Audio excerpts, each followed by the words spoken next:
नमस्कार दोस्तों, आज हम जानने का प्रयास करेंगे कि भारतीय संविधान का निर्माण किस प्रकार हुआ। साइमन कमीशन 1927 के गठन से उपजे विवाद के बीच तत्कालीन भारत सचिव लॉर्ड बिरकनहेड ने भारतीयों को संविधान निर्माण करने की चुनौती दी, क्योंकि उसका मानना था कि भारतीय संविधान निर्माण में सक्षम नहीं थे। इसी के जवाब में 1928 में पंडित मोतीलाल नेहरू की अध्यक्षता में एक समिति का गठन किया गया। इस समिति द्वारा नेहरू रिपोर्ट का निर्माण किया गया, जो कि एक प्रारूप संविधान था। नेहरू रिपोर्ट भारतीयों द्वारा संविधान निर्माण की ओर उठाया गया पहला कदम था। भारत में संविधान सभा के गठन का विचार 1934 में पहली बार एम.एन. रॉय ने रखा। 1935 में भारतीय राष्ट्रीय कांग्रेस ने पहली बार आधिकारिक रूप से संविधान सभा के गठन की मांग की। 1938 में पंडित जवाहरलाल नेहरू ने कांग्रेस की ओर से घोषणा की कि स्वतंत्र भारत के संविधान का निर्माण वयस्क मताधिकार के आधार पर चुनी गई एक संविधान सभा द्वारा किया जाएगा।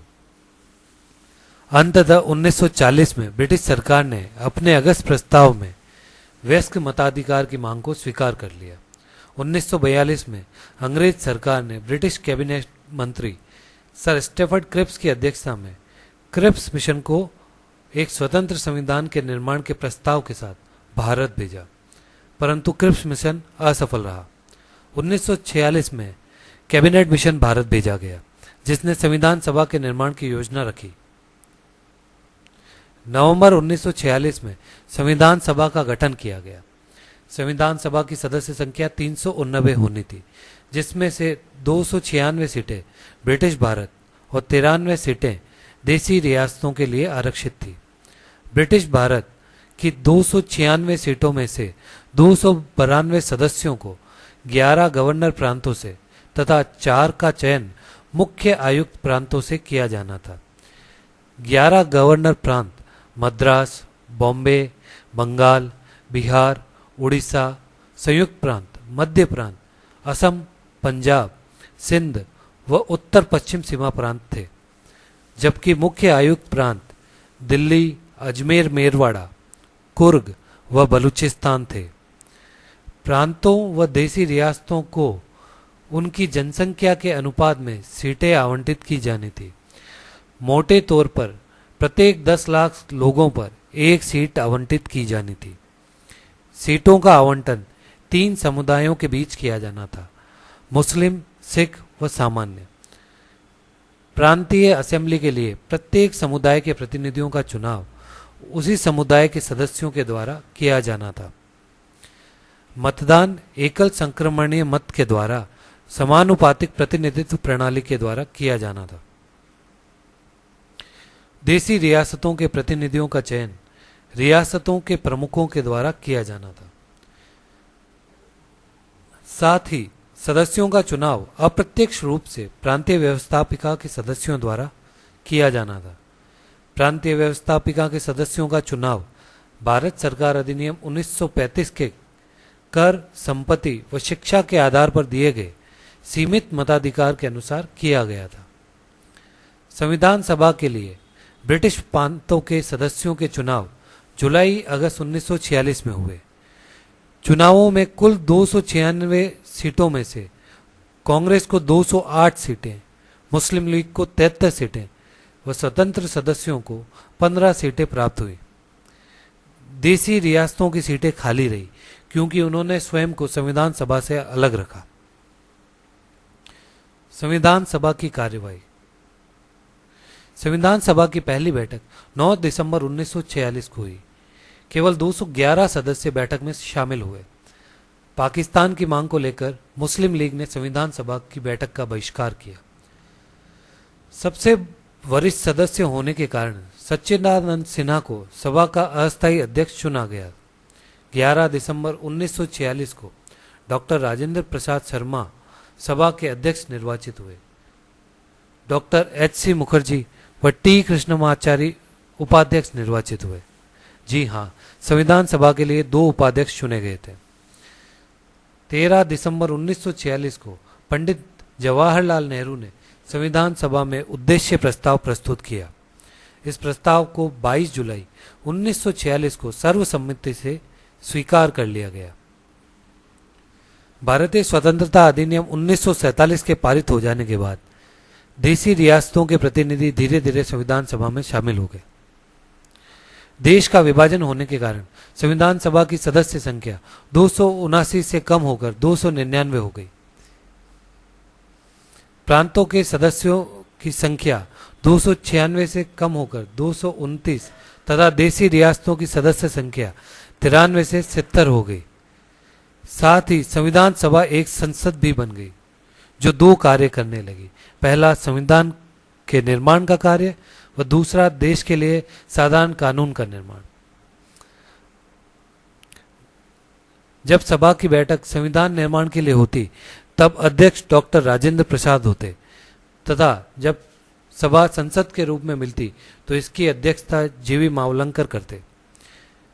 26 नवंबर 1949 को संविधान निर्माण का कार्य पूरा हुआ। इस मूल संविधान में 395 अनुच्छेद व 8 अनुसूचियां थी। 26 नवंबर 1949 को नागरिकता, चुनाव, तदर्थ संसद, अस्थायी व परिवर्तनशील नियम तथा छोटे शीर्षकों से जुड़े कुछ प्रावधान, कुल 15 अनुच्छेद, अनुच्छेद 5, 6, 7, 8, 9, 60, 324, 366, 367, 379, 380, 388, 391, 392 व 393 लागू हुए। संविधान सभा की अंतिम बैठक 24 जनवरी 1950 को हुई। उस दिन कुल 299 सदस्यों में से 284 उपस्थित सदस्यों के संविधान पर हस्ताक्षर लिए गए। संविधान के शेष प्रावधान 26 जनवरी 1950 को लागू हुए। दिसंबर 1929 में कांग्रेस के लाहौर अधिवेशन में पारित प्रस्ताव के आधार पर 26 जनवरी 1930 के दिन को पूर्ण स्वराज दिवस के रूप में मनाया गया था। इसी ऐतिहासिक दिन को याद रखने के लिए संविधान को 26 जनवरी 1950 के दिन पारित किया गया। 2 वर्ष 11 महीने व 18 दिनों में संविधान सभा की कुल 11 दौर की बैठकें हुई। लगभग 60 देशों के संविधानों का अध्ययन किया गया। संविधान के प्रारूप पर 114 दिन विचार किया गया। संविधान निर्माण पर कुल 64 लाख का खर्च आया। अंतिम बैठक के बाद सभा ने 17 अप्रैल 1992 तक देश की अंतरिम संसद के रूप में कार्य किया। संविधान सभा ने राष्ट्रमंडल की सदस्यता का प्रस्ताव मई 1949 को स्वीकार किया गया। साथ ही संविधान सभा ने 22 जुलाई 1947 को राष्ट्रीय ध्वज को अपनाया। 24 जनवरी 1950 को राष्ट्रीय गान जन गण मन व राष्ट्रीय गीत वंदे मातरम को अपनाया गया। 24 जनवरी 1950 को ही डॉक्टर राजेंद्र प्रसाद को स्वतंत्र भारत का प्रथम राष्ट्रपति चुना गया। संविधान निर्माण से जुड़े विभिन्न कार्यों को करने के लिए कई बड़ी व छोटी समितियों का गठन किया गया था। इनमें 8 बड़ी समितियां थी। समितियां व उनके अध्यक्ष निम्न थे: संघ शक्ति समिति, संघीय संविधान समिति व राज्यों के लिए समिति या राज्यों से समझौता करने वाली समिति। इन तीनों के अध्यक्ष पंडित जवाहरलाल नेहरू थे। डॉक्टर राजेंद्र प्रसाद 2 समितियों, प्रक्रिया नियम समिति तथा संचालन समिति के अध्यक्ष थे। प्रारूप समिति के अध्यक्ष डॉक्टर BR अम्बेडकर थे। सरदार पटेल प्रांतीय संविधान समिति तथा मौलिक अधिकारों, अल्पसंख्यकों व जनजातियों तथा बहिष्कृत क्षेत्रों के लिए परामर्शदाता समिति के अध्यक्ष थे। इसी 8वीं समिति में 5 उप समितियां थी। मौलिक अधिकार उप समिति, जिसके अध्यक्ष JB कृपलानी। अल्पसंख्यक उप समिति, जिसके अध्यक्ष HC मुखर्जी। उत्तर पूर्व सीमांत जनजातीय क्षेत्र असम को छोड़कर तथा आंशिक रूप से छोड़े गए क्षेत्र के लिए उप समिति के अध्यक्ष गोपीनाथ हरदोई थे। छोड़े गए व आंशिक रूप से छोड़े गए क्षेत्रों असम में सिंचित क्षेत्रों के अलावा के लिए उप समिति के अध्यक्ष एवी ठक्कर थे। उत्तर पश्चिम फ्रंटियर जनजाति क्षेत्र उप समिति, यह क्षेत्र विभाजन के बाद पाकिस्तान में शामिल किया गया, अतः इसके लिए अध्यक्ष की आवश्यकता ही नहीं रही। इसके अलावा कई छोटी समितियां थी। ये समितियां और इनके अध्यक्ष इस प्रकार थे।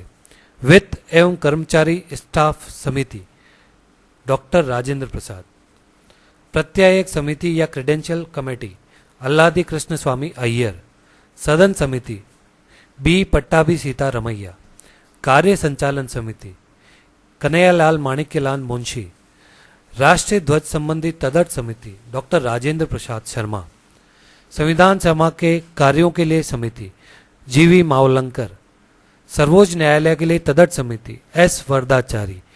एस वरदाचारी संविधान सभा के सदस्य नहीं थे।